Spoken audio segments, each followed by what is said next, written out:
Hey guys, welcome back. So today on Modern Masters Auto, we have Phil's G8. You guys remember this G8 from the last video where we took the built motor, we put on the turbo manifolds, we started putting on all the accessories, we got it back in the car, all with Phil's help while he installed the radio, which is the engine of the interior. So there's that. Today we're gonna do real things like put an intake manifold on it, but before we can do that, we need to open up some boxes and see what items Phil has left for us to put in this G8. Without further ado, let's get started.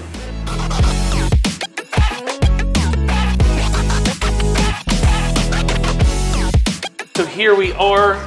This is the forged engine Phil had built by a mutual machine shop that we love, the VRP machine shop. We put the dampener on last time, we put this new water pump on, new thermostat. We coated the turbo manifolds and bolted them up, got the turbos installed. We just have to throw some V-band clamps on here still, and then we can put on the new manifold with these ported runners. We'll take this tape off and we'll show you how the heads are ported. But me and Rusty need to go through some of these boxes. What do you think, Rusty? I think as long as we get enough done today that there's LS to do next time, we'll be okay. A lot LS. A lot LS to do, yeah. A lot LS to do next time. All right, let's start diving into these boxes and see what's that say on the outside?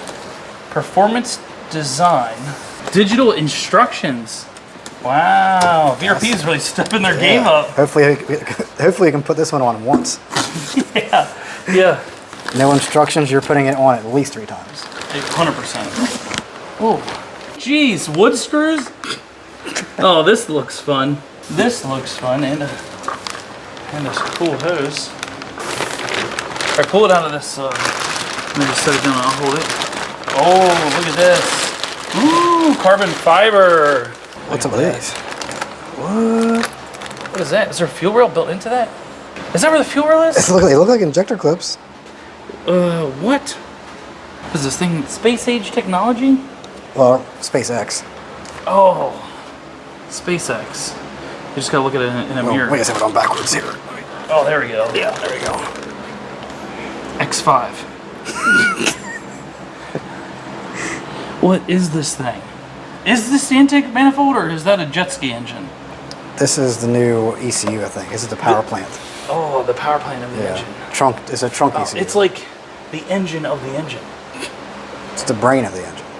All right, flip it around. Let's unbolt it. I don't even want to do anything else. I want to take the lid off this thing. All right, while you go look for tools, let's see what else we got. We got some injector dynamics injectors. Again, you know, Phil likes to use these. So there's that. What is this?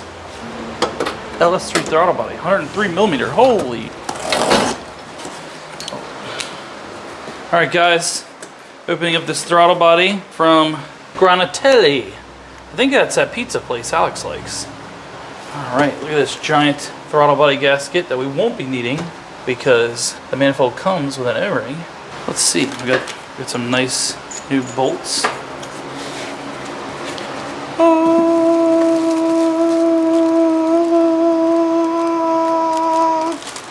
Look at that.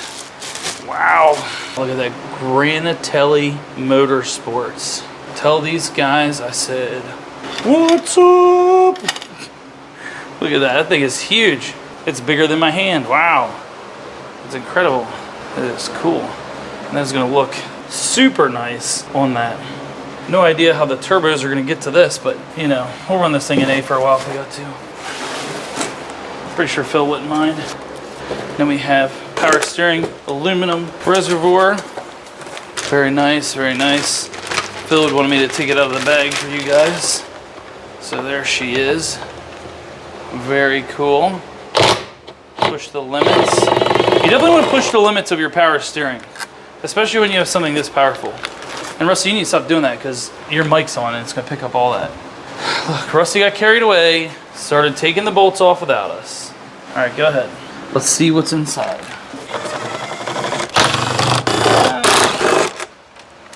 Hey, and shout out to the band Karate Naked Girls. Is it Karate Naked Girls? Naked Karate Girls. Naked Karate Girls, because they kick ass. Over the weekend, was at a bar they were at. Friend told me to go, and man, they are out of this world. So shout out to Karate Naked Girls. Those guys know how to do music. You think you pop this cover off? Yep, I see bolts. Hold on. Look at that. Jesus, that is quality. Holy shit, that's a real piece of carbon fiber. And then look at that clips. That's awesome. They're 3D printed as well. Very cool. There's 2 bolts inside this space age intake manifold. If you guys have seen this manifold, leave a comment down below if you have one or you've seen it, because I have never. Yeah. And I think it's awesome. The bolts that also hold the cover down on the manifold are also holding the manifold together. It looks like wee little tins. All of our snap-on tools are here at this garage. We don't use them anymore, except for when we're over here messing around. And all of our good Milwaukee tools are at the shop. We do not miss the snap-on electric ratchets, that's for sure. Oh, wow, look at this. Holy sh... That don't look confusing. So, yeah. That is the most insane intake manifold ever. I guess that's good for boost. I don't know. I don't know nothing about these guys. I like the billet fuel rails. They look very similar to the ones in my E63. I guess there's a bunch of fittings here. I guess we have to build the loop. I guess we have to build all of it. I don't know. None of it's making sense now. Classic Phil. Don't forget, guys, this is why it comes with the digital instructions. Because what the... That is so much going on inside of an intake manifold. That's hilarious. I don't know where the fuel lines come in, but we'll find out. It's going to be a journey together. I'm excited. This is like a 10-hour intake manifold install. I was like, yeah, just slap it in. Just slap it in. You guys got it. You guys got it. You got it, Rusty? I was expecting a lot LS. Oh, this is a lot LQ4 more. It's like another like LS motor, LQ4. All right, I'm gonna scan those aforementioned instructions. All right, yeah, let's do that. All right, guys. So Rusty looked up the digital instructions. We have to uninstall the fuel rails, install a couple fittings, a loop, and then it will connect to the factory feed through one of the back sides. Right here. Oh, right here. So the factory feed will fit through the side of that and fill these rails up. We'll get into more of that once we install this. The first step is to disassemble it and bolt it down, so we'll do that shortly. But let's jump back to unboxing. We got this right here, DeatschWerks. I'm hoping it's a drop-in pump, but we'll see. We have 2 filter socks, some harness, a level sensor. Hopefully it's not Chinesium like the one we put in as Raptor swap, because that was not working right. Congratulations, DeatschWerks, on your 20th anniversary. I've supported you all these years, all 20 years. Let's see what we got. I'm guessing these are like DW450 pumps or something like that. Rusty, pop one of these open for me while I get the bucket out. Oh, what the heck is this?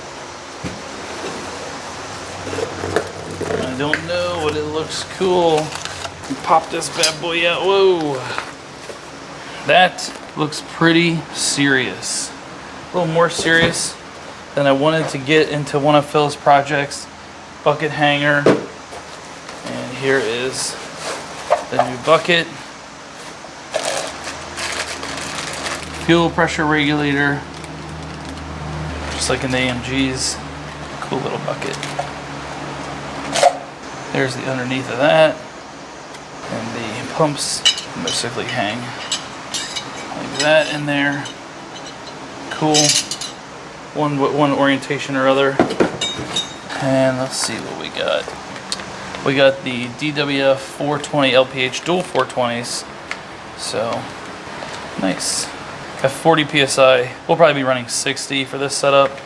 The car has a booster pump already. If you look here, they're running the factory feed with the factory pump, and then they have a fuel pressure regulator right here mounted, but they feed and return coming up into that, and then like some AN4 line running to the Schrader valve of the stock fuel rail, you know, just pumping in as a booster pump. There is the hob switch for when it hit boost, it would pump in some extra fuel through this tiny rinky-dink thing. We're gonna delete all that, and looks like we're gonna have to run a more serious fuel system, which I'm not too excited for, but at least, well, them lines are gonna work because that's coming from the a drilled hole in the bottom of the tank, and looks like we're gonna have to run feed and return from this top hat.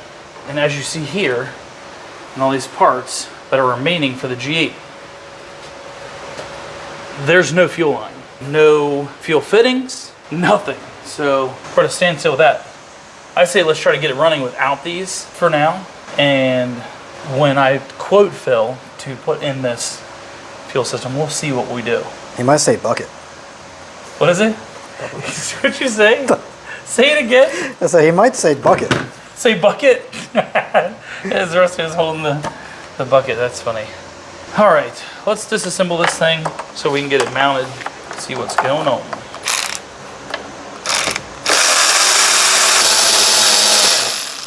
And this was installed on the wrong side, because there's your adapter for your hole there. I guess it doesn't really matter. You can take it apart anyway. Yeah, not for throwing it in there, but it's still hilarious.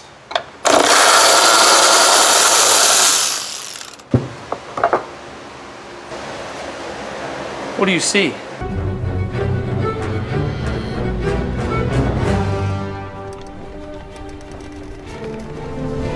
I was thinking it's more like this.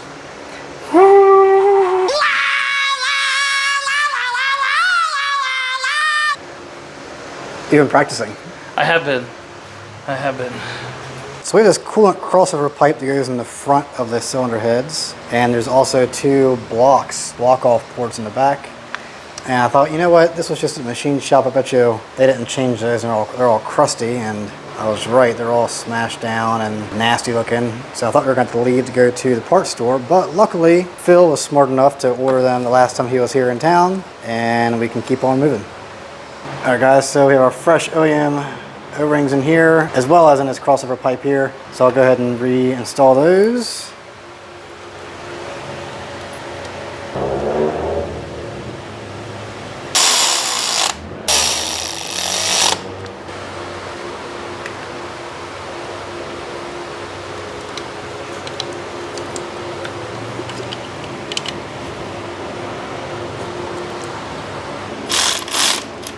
And this little front crossover pipe fits a lot easier once you have it facing the correct direction.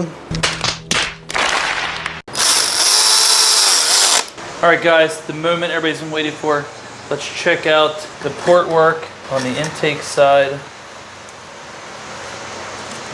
Ooh, looking huge. Let's check out this next one. Look at that. Whoa. Look at that, guys. Wow. Massive entryway, massive valves. Looking good. Let's get the rest of these ripped off there. Go ahead, get them in there. Look how cool they look. All right, so when I was taking a peep down in here, you can see there's a little bit of metal down on that valve, just a little speck.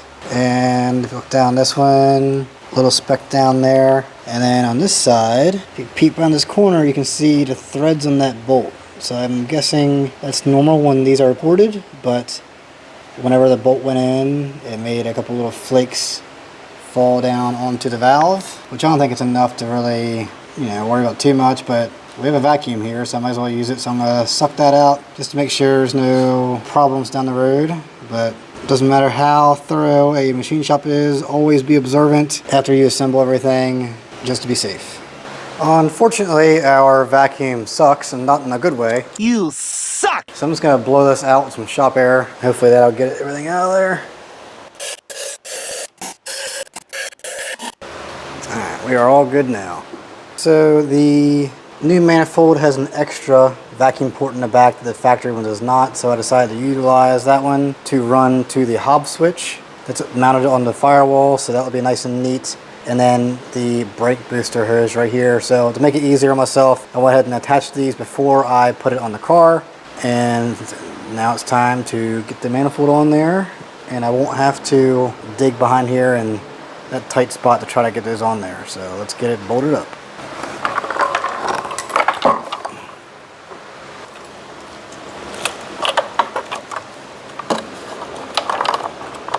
All right, after a fair amount of finagling, I got the intake to sit flush on both cylinder heads. I'd have to reroute the harness down underneath that pipe and just kind of cram it down in there, but it does fit perfectly now.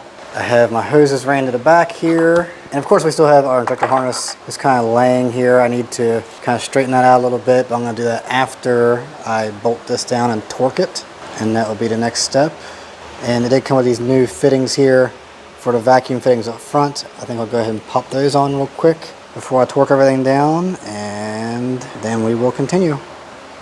And this intake manifold is awesome. We're not going to bolt it down yet. We are going to hold off because the way the fuel system is required to run this manifold, we are not going to be able to use the factory setup with the additional fuel pump for more fuel from the pressure regulator. So we're going to have to redo the entire fuel system with the DeatschWerks feed and return drop-in setup. And to utilize that, we need fuel line. Phil thought this was plug and play with the factory stuff. It is not.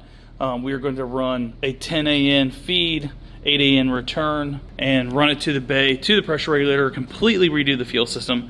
Then we can finish on the intake manifold, and then we can finish putting the rest of the engine and turbos and everything together. Drop in this new radiator that's just sitting here. But it is looking good, it is coming together. But we are going to stop this video here because we have to order a bunch of parts and get all of that in and get this whole fuel system done. Since most of this video was filmed months ago and we're still waiting for confirmation on the fuel stuff that Phil wants to do, we wanted to go and put this video out because we're about to do the part 3 of it and finish it up. But before we end this video, I want to update you on where we're at with the shop and what we have in store for some of the next videos. All right, guys, and we're here. We fast forwarded. It's been months since we physically worked on that G8, like I had said. And now we have something set up that I've been so excited for you guys to see. It's not completely done, but I do have both my vehicles in here, testing things out and making sure it's ready for our clients. But let's take a look. Ka-chow! We have a new 4-post set up in our addition to the shop. This 4-post lift behind me, that is for our dyno inspections. That's for our pre-build inspections. That's to streamline being able to check out everybody's car, make sure they're good for their dyno, and so we can write up build tickets. And then we have our 2-post lift here that will be primarily doing research and development for new parts or testing, YouTube, and maybe like if we have a full build, we have all the parts from start to finish, we'll do the build here in this shop. But these two things are just a small addition, and no, I'm not talking about the cars, the lifts. The newest addition is this right here. It's a little dirty from moving it and shipping it from the shop it was at, but this is our new all-wheel drive dyno jet. I know you guys are excited to see what all these cars we build make. I'm excited to see what Ernie's golf cart makes. That's gonna be awesome. Rusty also has a 3-wheeler. We're gonna put that on there, see how that goes. That's how he gets to and from work. So we're gonna make sure that's safe. But yes, we have an all-wheel drive dyno jet now in our performance shop here, and we have 2 lifts to streamline builds. We have another tech that is AMG certified that will be starting the beginning of the year. So we're really gonna start knocking things out and teach him how me and Rusty do things. So we're excited. You excited, Russell? I am elated. Elated. Oh, I love your hoodie. Thank you. You can get that at legitstreetcars.com. /Max is the best. / just kidding. I don't know why I do the slashes. But yeah, all-wheel drive dyno. My car's in here testing the lifts. So without further ado, come on, Rusty. Line up. You guys know what to do at this point. You've been following along for quite some time. So if you like this video, give it a big thumbs up. Share with your friends. And subscribe. But most importantly, leave a comment about my best friend, Rusty, the dyno man himself, Baker, in the comments. Stay tuned, and I'll see all you on the next one.